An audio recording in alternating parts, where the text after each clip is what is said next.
자, 그래서 우리 이제 18장까지 마쳤죠? 이제 19장으로 좀 들어가야 되겠는데요. 사실 이제 17장, 18장 배경은 누가 등장했었어요? 미가 미가 하고 이제 단지파라는 사람들의 그 타락 사이에서 제사장 노릇을 하고 있던 모세의 손자 요나단의 타락이 사실은 주인공이에요. 그러니까 일반 백성은 그렇다 치더라도 제사장은 하나님의 말씀을 모시고 사는 자들은 달라야 하지 않았겠습니까? 그런데 그 말씀을 대표하는 모세의 손자의 타락이 그 백성들의 타락에 동조하고 있음을 18장, 17장은 이야기하고 있는 겁니다. 이것은 결국 뭐냐 하면 백성을 하나님의 말씀으로 양육해서 그들을 하나님 앞으로 인도해야 할 레위인이 백성들의 요구를 들어주고 있었고 그 요구에 부합해서 자신들이 원하는 것을 허락하고 축복해주는 타락으로 가고 있었다는 거죠. 그죠? 그러니까 모세의 손자 요나단이 미가가 원하는 걸 다 해주잖아요. 또 단지파가 원하는 것을 다 그렇게 축복해 주잖아요. 근데 그게 사실 실제적으로 사람들이 원하는 신의 모습이죠. 오늘 우리 시대의 목회자들도 성도들의 눈치를 보면서 성도들의 요구를 들어주다가 타락하게 되는 면도 적지 않습니다. 그래서 17장, 18장이 그런 부분에 대해서 우리에게 말을 준 것이라면 오늘부터 이제 읽을 19장부터 나오는 이야기는 한 레위 사람의 타락이 이스라엘 민족 전체한테 어떤 영향을 끼치는가 하는 것을 보여주는 거예요. 그래서 한 목회자, 하나님을 섬기는 한 사람의 타락이 교회 공동체 전체에 어떤 영향까지 끼칠 수 있는가를 우리가 이제 사사기 19장부터 보도록 하겠습니다. 1절에서 10절 먼저 나장로님이 읽어주세요. 이스라엘의 왕이 없을 그때에 에브라임 산지 구석에 거류하는 어떤 레위 사람이 유다 베들레헴에서 첩을 맞이하였더니 그 첩이 행음하고 남편을 떠나 유다 베들레헴 그의 아버지 집에 돌아가서 거기서 넉 달 동안을 지내매 그의 남편이 그 여자에게 다정하게 말하고 그를 데려오고자 하여 하인 한 사람과 나귀 두 마리를 데리고 그에게로 가매 여자가 그를 인도하여 아버지의 집에 들어가니 그 여자의 아버지가 그를 보고 기뻐하니라. 그의 장인 곧 그 여자의 아버지가 그를 머물게 하매 그가 3일 동안 그와 함께 머물며 먹고 마시며 거기서 유숙하다가 넷째 날 아침에 일찍 일어나 떠나고자 하매 그 여자의 아버지가 그의 사위에게 이르되 떡을 조금 먹고 그대의 기력을 돋운 후에 그대의 길을 가라 하니라. 두 사람이 앉아서 함께 먹고 마시며 그 여자의 아버지가 그 사람에게 이르되 청하노니 이 밤을 여기서 유숙하여 그대의 마음을 즐겁게 하라 하니 그 사람이 일어나서 가고자 하되 그의 장인의 간청으로 거기서 다시 유숙하더니 다섯째 날 아침에 일찍 일어나 떠나고자 하매 그 여자의 아버지가 이르되 청하노니 그대의 기력을 돋우고 해가 기울도록 머물러 하므로 두 사람이 함께 먹고 그 사람이 첩과 하인과 더불어 일어나 떠나고자 하매 그의 장인 곧 그 여자의 아버지가 그에게 이르되 보라 이제 날이 저물어가니 청하건대 이 밤도 유숙하라. 보라 해가 기울었느니라. 그대는 여기서 유숙하여 그대의 마음을 즐겁게 하고 내일 일찍이 그대의 길을 가서 그대의 집으로 돌아가라 하니 그 사람이 다시 밤을 지내고자 하지 아니하여 일어나서 떠나 여부스 맞은편에 이르렀으니 여부스는 곧 예루살렘이라 안장 지은 낙이 두 마리와 첩이 그와 함께 하였더라. 예, 자, 19장 1절은 이스라엘의 왕이 없을 때라는 표현으로 또 시작을 하죠. 그리고 이스라엘 에브라임 산지 구석에 거류하는 한 레위인을 또 등장시킵니다. 자, 왕이 없을 때 무슨 말이에요? 하나님으로 모시지 않고 살던 때에 그런 말이죠. 근데 그 하나님을 사람들이 모시지 않고 살던 그때에 그 하나님을 모셔야 하는 부름받은 레위인이 어떤 일을 하는가 설명하며 시작을 하는데 이 레위인 역시 자신에게 주어진 성읍이 아닌 에브라임 산지 구석에서 지금 먹고 살고 있습니다. 그러니까 벌써 자기의 자리를 이탈한 그의 모습을 보여주고 있죠. 하나님의 말씀을 가르쳐야 할 레위인으로서 그는 해서는 안 될 어떤 일을 하고 있어요? 첩을 두고 살고 첩을 있다 받는 거죠. 하죠. 레위인인데. 그러니까 1절부터 이미 이제 말이 안 되는 일이 시작되고 있습니다. 근데 2절은 이 첩이 행음하여 남편을 떠나 베들레헴 친정집으로 돌아가서 4달을 지냈다라고 했죠. 자, 이 2절의 해석은 두 가지가 가능합니다. 행음이라는 히브리어는 자나크예요. 근데 또 화나다 하는 히브리어는 자나크예요. 그러니까 자나크는 행음한 거고 자나크는 화가 나는 거예요. 근데 히브리어 성경을 보면 자낙으로 돼 있어요. 그러니까 행음한 걸로 돼 있어요. 그런데 70인역, 그러니까 그 히브리어 성경을 헬라어로 번역한, 유대인들이 번역한 성경에 보면 그 부분을 자나크로 보고 번역을 했어요. 그래서 이 여인이 화가 난 것으로 번역을 하죠. 이 여인이 행음했다라고 번역하는 게 아니라 이 여인이 화가 났다 이렇게 번역을 합니다. 그래서 한국어 성경도 개역 성경이나 현대인의 성경은 이 여인이 행음했다 이렇게 번역해 놓았지만 공동 번역이나 새 번역을 보면 이 여인이 화가 나서 이렇게 번역이 돼 있어요. 그래서 전혀 다르죠. 여인이 잘못한 건지 여인이 화가 났으면 누가 잘못한 거예요? 남편이 남편이 잘못, 잘못한 거고 여인이 행음했으면 누가 잘못한 거예요? 여인이 여인이 잘못한 거죠. 잘못한 거죠.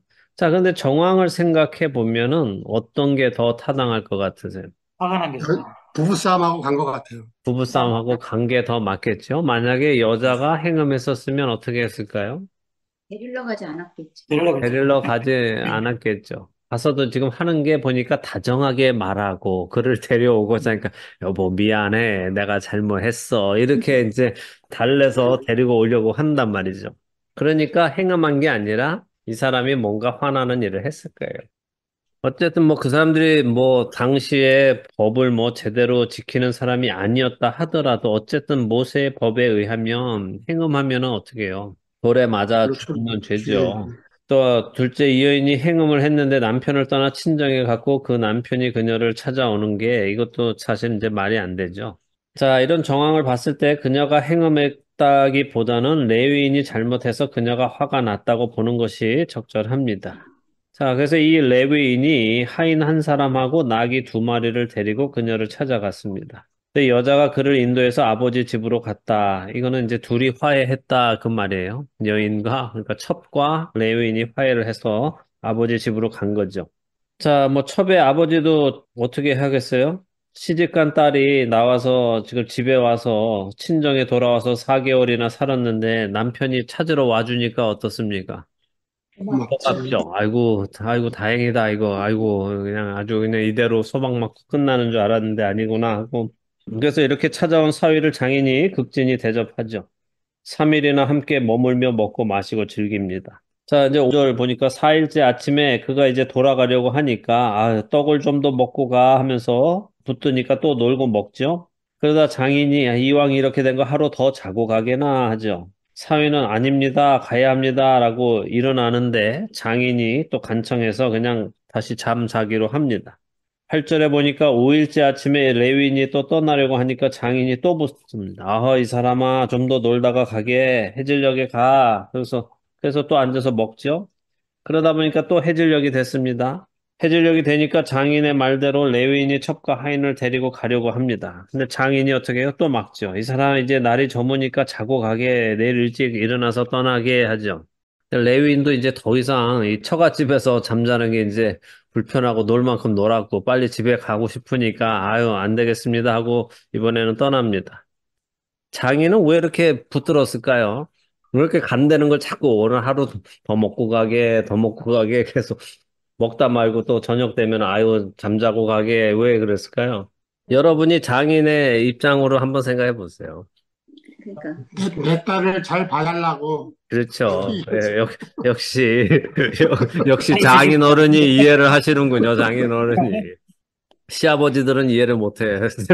장인 어른은 이해가 되고, 아이고, 우리 딸 좀 어떻게, 보냈다가 또, 이거 또 화나는 일 와서 또 이렇게 하면 어떡하나. 그래서 그냥 계속 붙들고 잘해주는 거, 최선을 다해주고 그냥 하고 있는 거죠. 이제 앞으로 이렇게 우리 딸 화나게 해서 여기 집에까지 오게 하는 일, 그런 일 없도록 좀 해주게 그 마음이 담겨서 그렇게 융숭이 대접을 했겠죠.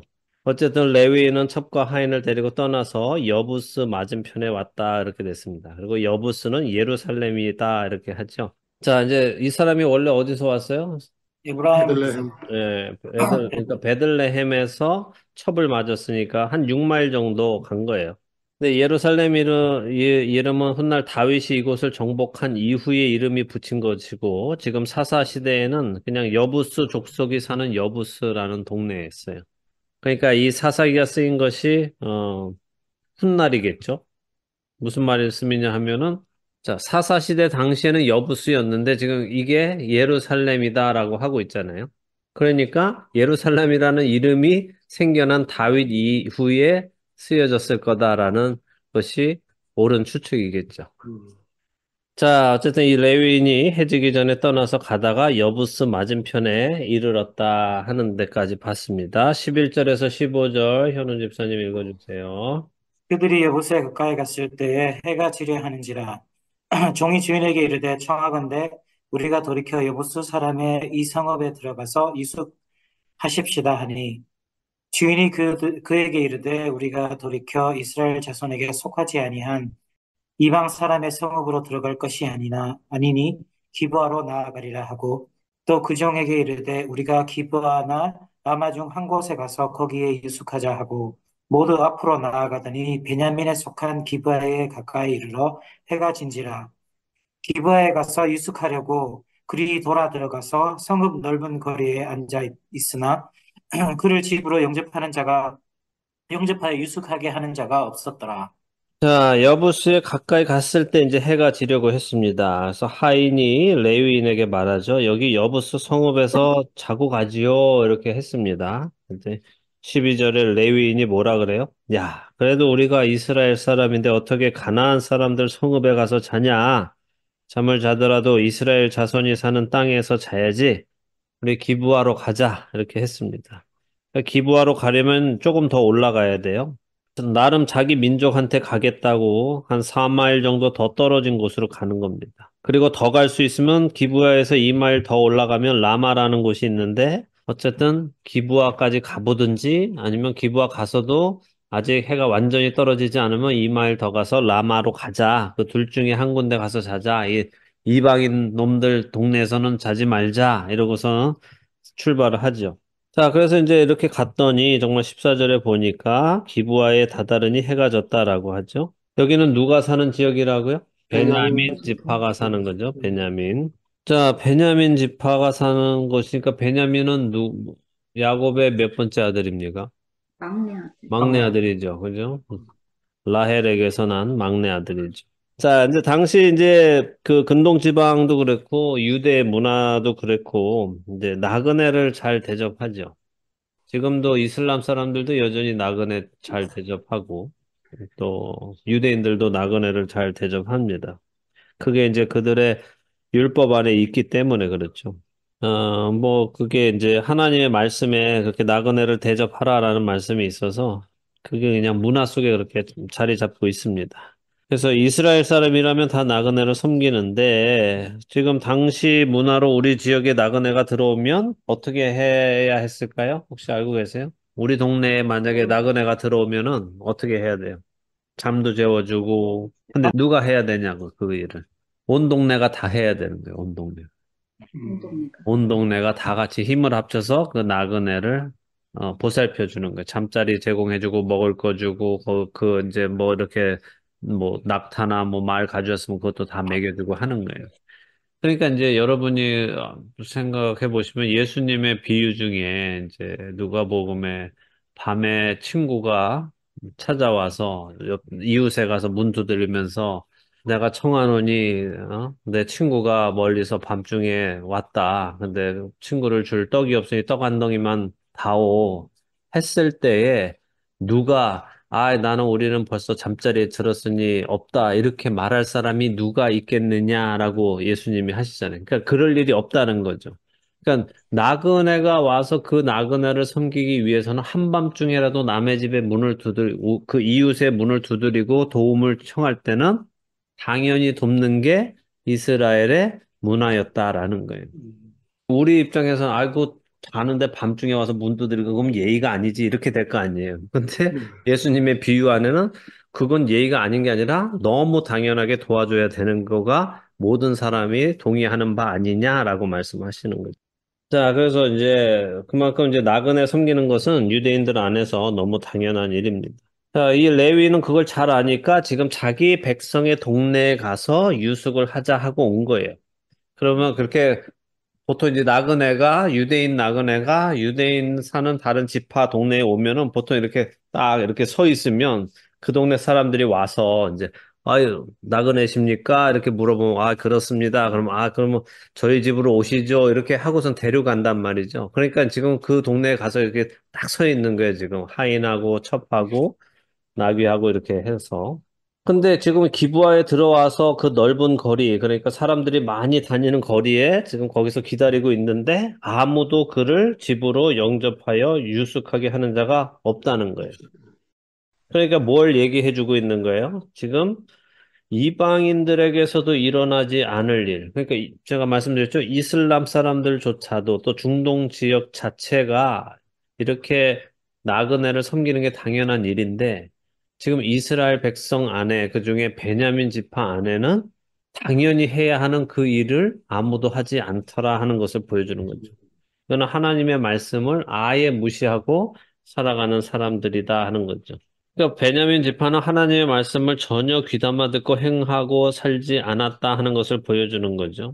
이게 우리한테는 별로 큰 문제 같이 않게도 느껴지지만 그들한테는 당시에는 아주 큰 문제예요. 왜냐하면 일단 이스라엘 사람으로 기본이 안 된 거예요. 나그네를 영접하지 않은 것이. 그러니까 베냐민이 완전히 타락했다 는 것을 보여주는 거죠. 자, 이번에 16절에서 21절. 저녁 때에 한 노인이 밭에서 일하다가 돌아오니 그 사람은 본래 에브라임 산지 사람으로서 기브에 거주하는 자요 그곳 사람들은 베냐민 자손이더라. 노인이 눈을 들어 성읍 넓은 거리에 나그네가 있는 것을 본지라. 노인이 묻되 그대는 어디로 가며 어디서 왔느냐 하니 그가 그에게 이르되 우리는 유다 베들레헴에서 에브라임 산지 구석으로 가나이다. 나는 그곳 사람으로서 유다 베들레헴에 갔다가 이제 여호와의 집으로 가는 중인데 나를 자기 집으로 영접하는 사람이 없나이다. 우리에게는 나귀에게 먹일 집과 여물이 있고 나와 당신이 내 여종과 당신의 종인 우리들과 한 함께한 청년에게 먹을 양식과 포도주가 있어 무엇이든지 부족함이 없나이다 하는지라. 그 노인이 이르되 그대는 안심하라. 그대의 있을 것을 모두 내가 담당할 것이니 거리에서는 유숙하지 말라 하고 그를 데리고 자기 집으로 들어가서 나귀에게 먹이니 그들이 발을 씻고 먹고 마시니라. 자, 레위인 일행이 아무도 영접하지 않아서 길거리에서 완전 이제 불쌍한 처지가 돼 있습니다. 그때 이제 한 노인이 밭에서 일하다가 이제 해가 지니까 집으로 가는 길에 이 레위인 일행을 보게 된 거죠. 딱 보면은 첫눈에도 보면 나그네인 걸 알죠. 왜냐하면 길거리에 그냥 서 있으니까. 네. 그러니까 이 노인은 어느 동네 사람이에요? 이 사람은 에브라임 산지 사람인데 지금 여기 기브아에 거류하는 사람이었다 하죠. 에브라임 지파 사람인데 지금 베냐민 지파 동네에 와서 살고 있다는 거예요. 이 사람도. 그러니까 성경은 지금 베냐민 지파가 마땅히 해야 할 나그네를 영접하는 일을 하지 않고 있음과 그 속에서 살던 에브라임 노인이 그 일을 하는 것을 비교해 주는. 근데 노인이 물어봐요. 어디서 와서 어디로 갑니까? 했더니 레위인이 말하는데 나는 원래 에브라임 사람인데 유다 베들레헴에 일이 있어 갔다가 지금 집으로 돌아가는 길입니다. 이렇게 하죠. 근데 그 집 앞에 무슨 집으로 간다고 말을 해요? 여호와의 집. 여호와의 집, 그죠? 자, 이 사람 말에서 이제 우리가 두 가지를 추측할 수 있어요. 먼저는 아까도 말씀드렸듯이 다윗이 예루살렘으로 언약궤를 옮기기 전까지는 이스라엘 민족은 어디에서 제사를 지냈어요? 실로라는 곳에서 지냈다고 말씀드렸죠. 그래서 그 실로에 언약궤를 두고 거기 가서 제사를 지냈는데 그 실로가 어디 있었어요? 에브라임 산지에 있었단 말이에요. 산지. 그죠? 그러니까 첫째 추측은 그의 말에서 그 사람은 지금 나는 어디에 사는 사람입니다라고 말하고 있는 것 같아요. 실로에 실로에 간다. 살고 있는 사람입니다라고 말하는 것일 수도 있고, 두 번째 추측은 그가 지금 나는 여호와의 집으로 돌아가는 중입니다라는 말 속에 나는 레위인입니다라는 뜻이 포함되어 있는 거죠. 자, 그런데 왜 그 얘기를 할까요? 나는 하나님을 섬기는 사람입니다. 라는 것을 은연중에 밑에 깔면서 너희들은 나그네를 섬기는 것뿐 아니라 레위인도 섬겨야 하니까 나는 섬김을 더블로 받아야 하는 그런 존재다라는 것을 말하는 거죠. 은연중에. 그러니까 특권 의식인 거예요. 이게 위험하죠. 나는 하나님을 섬기는 사람이니까 너희들은 나를 잘 대해야 한다 하는 이 위험한 의식이 정말 비성경적인 의식입니다. 그런데 이 의식이 여러분 안에 있어요, 없어요? 저희 안에도 있죠. 있죠? 예. 있죠. 뭐 주의 종을 잘 섬겨야 복을 받는다, 뭐 이런 이상한 비성경적인 의식이 있으세요, 없으세요? 이렇게 가르치고 배웠었죠. 네. 있으시면 다 버리세요. 네. 자, 그게 왜 비성경적이에요? 성경은 우리에게 뭘 가르치십니까? 성경이 우리에게 가르치시는 게 뭐예요? 큰 자가 작은 자를 섬기는 거예요? 작은 자가 큰 자를 섬기는 큰 자가 큰 작은 자. 자가 작은 자에서. 거예요? 네. 낮은 사람이 높은 사람 섬기는 거예요? 높은 사람이 낮은 사람 섬기는 거예요? 높은 높은 사람이 사람이 맞았습니다. 그죠? 그러니까 성경은 오히려 너희가 크고자 하면 작은 자가 되어서 다른 사람을 섬겨야 한다라고 하는데, 우리 안에 있는 생각은 내가 교회에서 큰 자니까 작은 너희들이 나를 섬겨야 한다라는 의식이 있다면 그거는 세상의 의식이라는 거죠. 세상에서는 높으신 분이 어디 가시면 사람들이 열심히 섬기죠. 그러나 가장 높으신 예수님께서는 그 보좌를 버리시고 이 땅에 오셔서 죽기까지 섬기신 것을 통해서 생명을 우리에게 주셨단 말이에요. 그래서 그 생명을 받은 우리라면 우리는 어때요? 마땅히 힘 있는 자가 힘 없는 자를 섬겨야 하고 높은 자가 낮은 자를 섬겨야 하는 게 당연한 거예요. 교회가 교회다우려면 이 일이 자연스럽게 일어나야 합니다. 이게 거꾸로 가면 그 교회는 교회가 아니라 그냥 교회의 모조품이에요. 세상의 다른 모습이 교회 안에 들어온 것뿐이죠. 그래서 여러분이 늘 생각하셔야 돼요. 여러분이 섬길 때 누구를 섬겨야 되는가? 물론 사람을 판단하는 건 아니지만 나의 도움이 필요한 사람들을 늘 돕는 훈련을 하셔야 된다. 그러니까 예수님이 말씀하시잖아요. 너희가 누구를 도와줄 때 그 사람이 나한테 다시 갚을 수 없는 사람한테 도와주라고 하시잖아요. 내가 이런 것을 베풀었을 때 나한테 뭔가 다시 베풀음을 줄 수 있는 사람한테 하는 게 아니라 내가 베풀었을 때 나한테 다시 돌려줄 수 없는 사람들을 도우라고 하시죠. 그게 중요한 거예요. 자, 이 레위인이 자신을 은근히 이렇게 소개했죠. 지금 나그네가 되었는데 이 동네 사람들 중에 나를 영접하는 사람이 없다. 그래서 내가 가서 잘 곳이 없다. 이거 정말 심각한 문제다. 이 동네, 이 베냐민 동네 이거 큰일이다. 이렇게 얘기하죠. 그러면서도 하는 말이 뭐냐면 내가 뭐 먹을 것을 구걸하는 게 아니다. 나한테는 양식도 있고 포도주도 있고 나귀가 먹을 집과 여물도 있다. 그냥 잠잘 장소만 주면 되는데도 내가 그렇게 사람들한테 폐를 끼칠 일도 없는데도 이 동네 인심이 아주 고약해서 지금 나를 이렇게 오랫동안 세워두고 있다라고 불평을 하는 겁니다. 그러면서 뭐 하는 거예요? 노인한테 지금 내가 나를 데려오고 당신 집에 데려가도 그렇게 큰 손해 볼 것은 없습니다. 그걸 또 이제 이야기하는 거죠. 음. 예, 그랬더니 20절에 노인이 아유 안심하시오 하죠. 걱정 말라는 거죠. 그러면서 당신 음식 쓸 필요 없고 내가 다 대접할 테니까 걱정 말고 길에서 자지 말고 나와 함께 갑시다라고 합니다. 자, 다시 한번 베냐민 지파 이곳 여부스 사람과 에브라임의 노인을 이제 비교하면서 마땅히 행할 일을 하지 않는 베냐민과 잘 것만 내어주어도 되는 상황에서 음식은 물론 나귀의 음식까지도 대접하겠다는 노인을 비교해 줍니다. 그리고 노인은 정말로 그들을 인도해서 자신의 집으로 들이고 나귀도 먹이고 이제 그들을 섬기죠. 22절에서 26절 제가 읽겠습니다. 그들이 마음을 즐겁게 할 때에 그 성읍의 불량배들이 그 집을 에워싸고 문을 두들기며 집주인 노인에게 말하여 이르되 내 집에 들어온 사람을 끌어내라. 우리가 그와 관계하리라 하니 집주인 그 사람이 그들에게로 나와서 이르되 아니라 내 형제들아 청하노니 이 같은 악행을 저지르지 말라. 이 사람이 내 집에 들어왔으니 이런 망령된 일을 행하지 말라.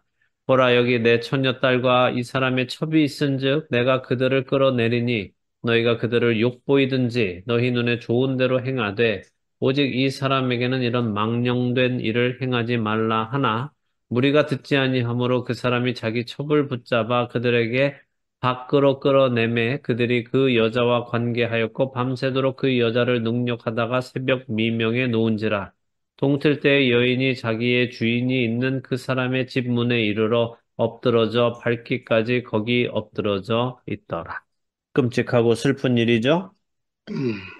이제 이 노인이 이 레위인 일행을 자기 집에 데려다 이렇게 섬기고 오랜만에 이제 같은 동네 사람 만났으니까 즐겁게 이야기를 나누고 그런 것 같아요.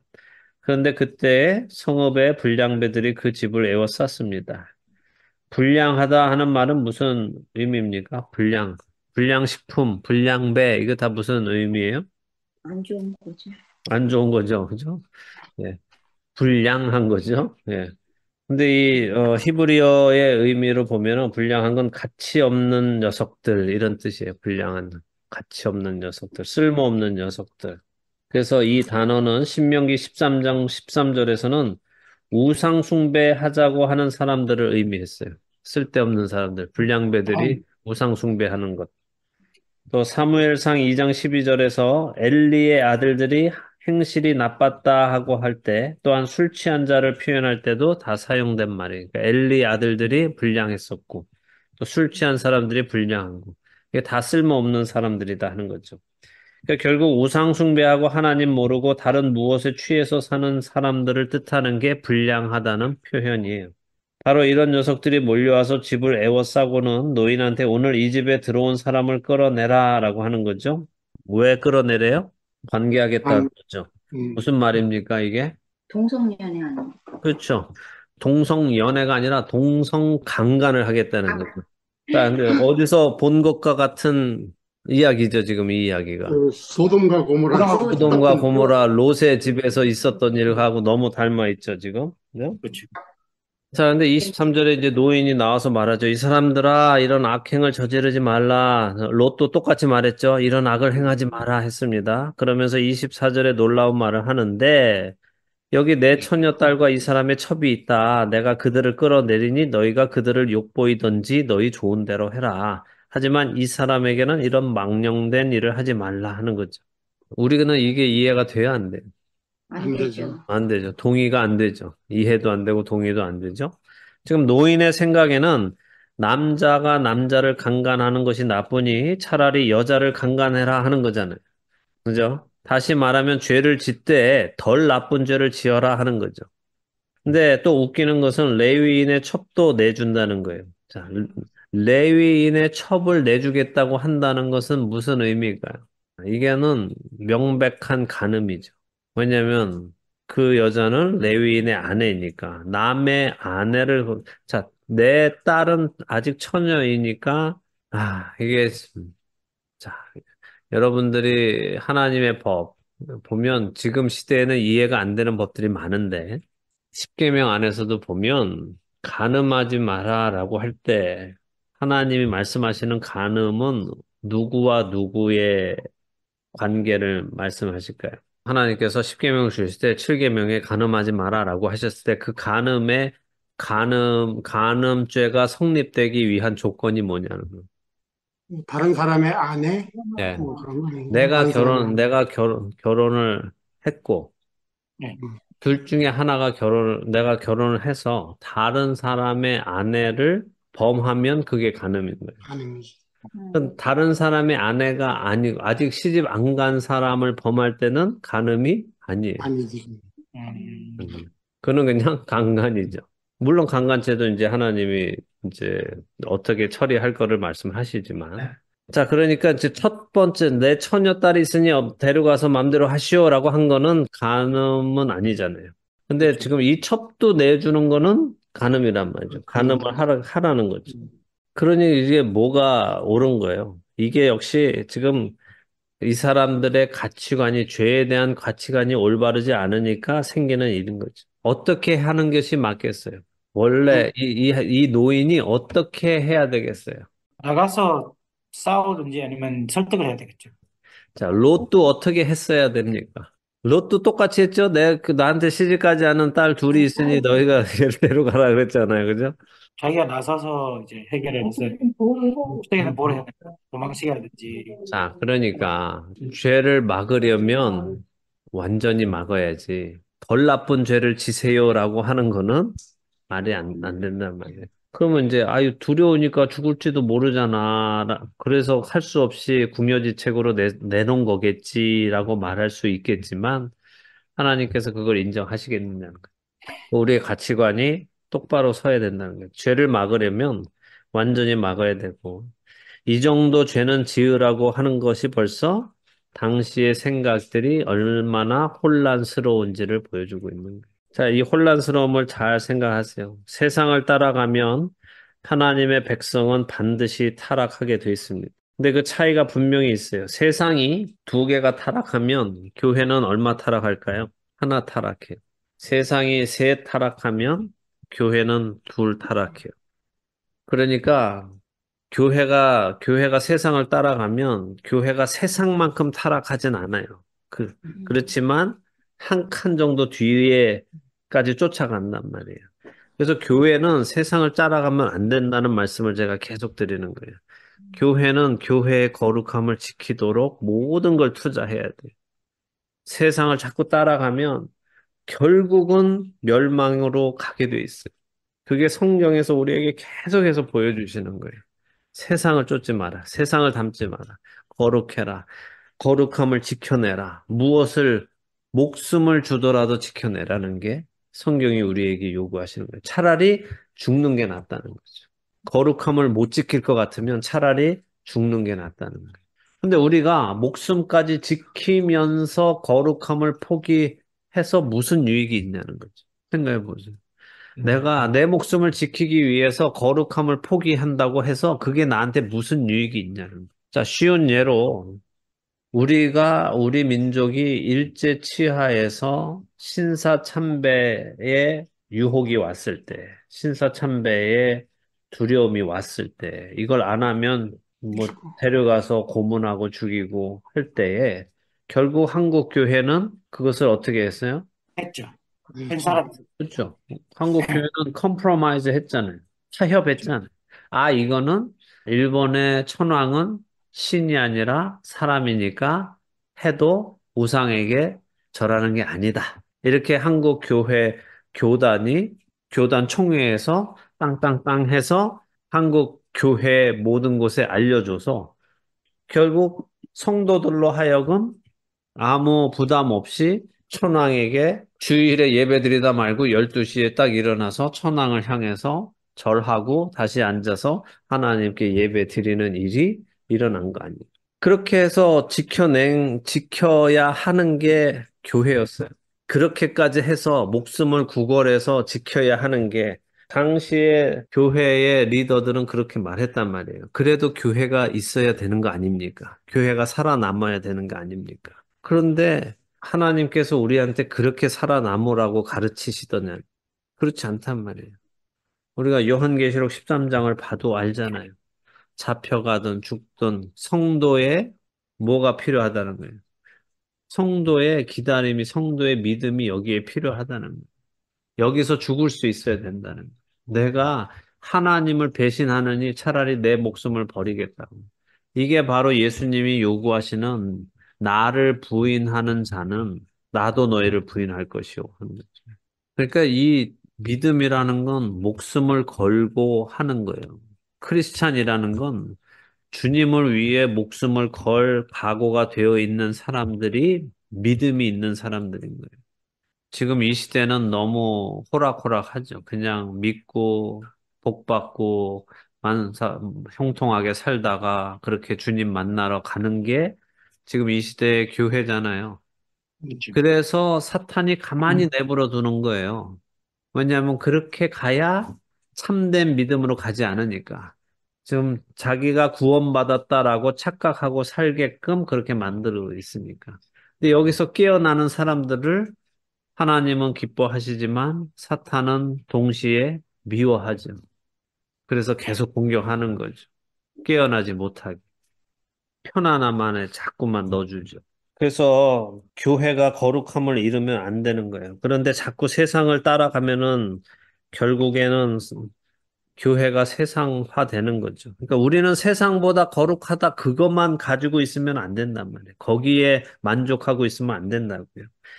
세상은 세 개 타락했는데 우린 두 개밖에 안 했어. 이거 만족하면 안 된단 말이에요. 세상이 10개를 타락해도 우리는 하나도 하면 안 되는 거예요. 보세요. 세상에 이혼이 일어날 때 교회는 이혼하면 안 된다 그랬었어요.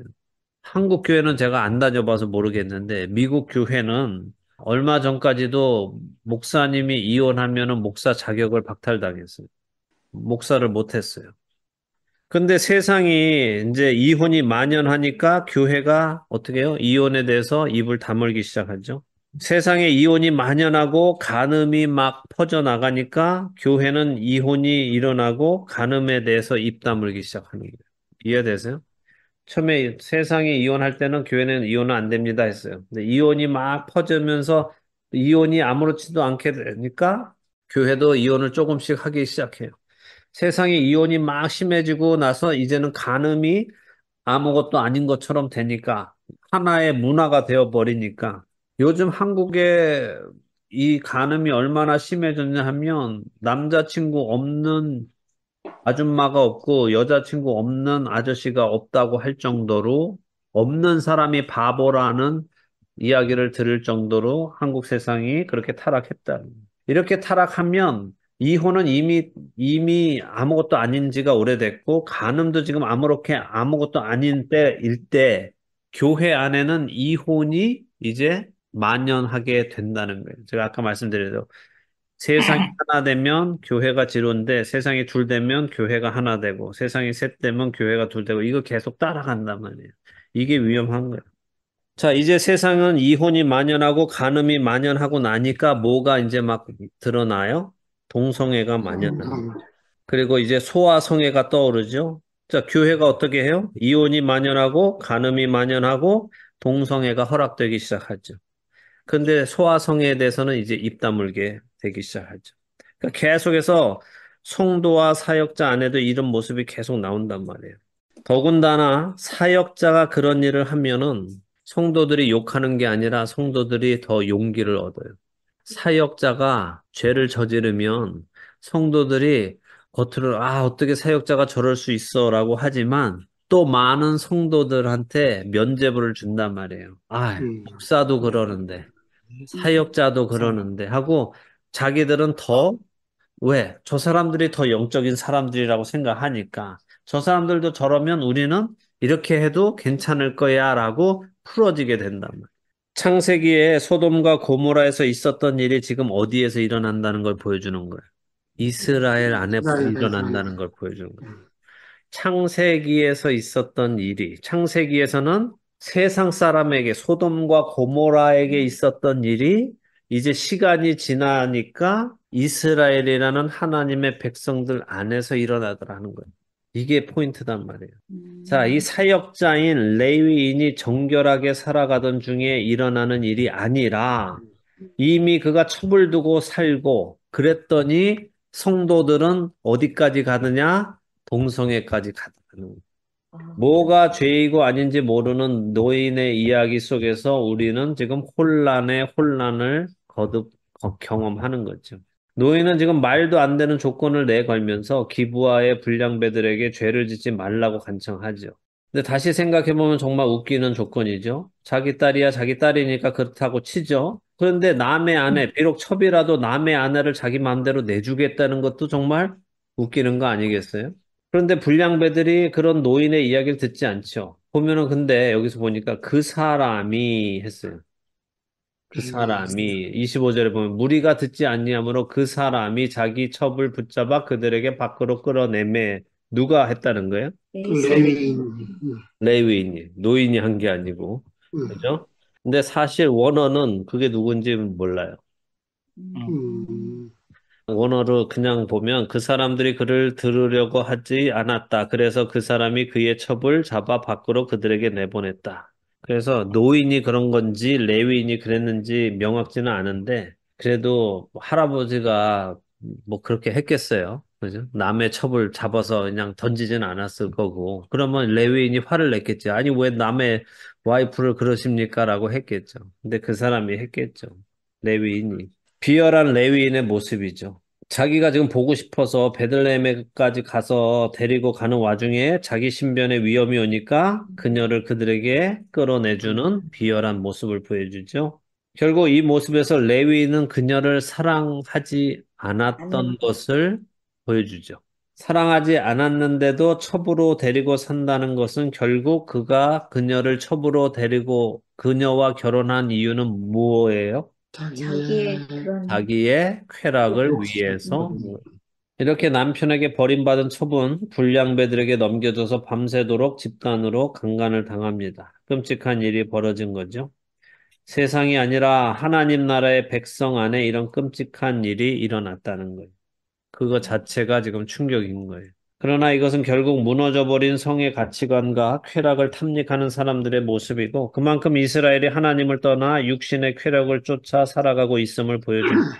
새벽 미명에 해가 막 뜨기 시작할 때 그들은 여인을 버려두고 돌아갑니다. 이 여인은 지치고 상한 몸을 이끌고 겨우겨우 노인의 집으로 기어갑니다. 자신의 주인이 있는 그 사람의 집.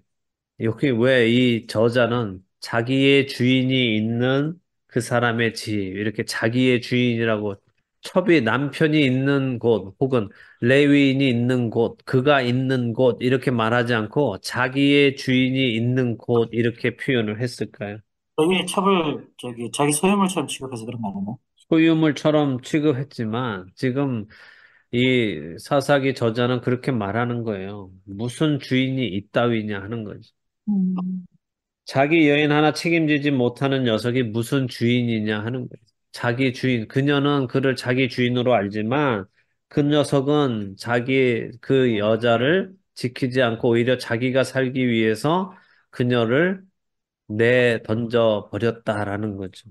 자, 우리 하나님은 우리를 구원하기 위해서 자신이 목숨을 내주시는 분이잖아요. 하나님의 입장에서 이 레위인은 정말 아주 극히 이기적인 나쁜 사람인 거죠. 자, 이 집에 올 때까지는 아직 살아 있었는데 힘이 없던 여인은 그 집 문에 이르러서 어떻게 해요? 엎드러졌다라고 되어 있습니다.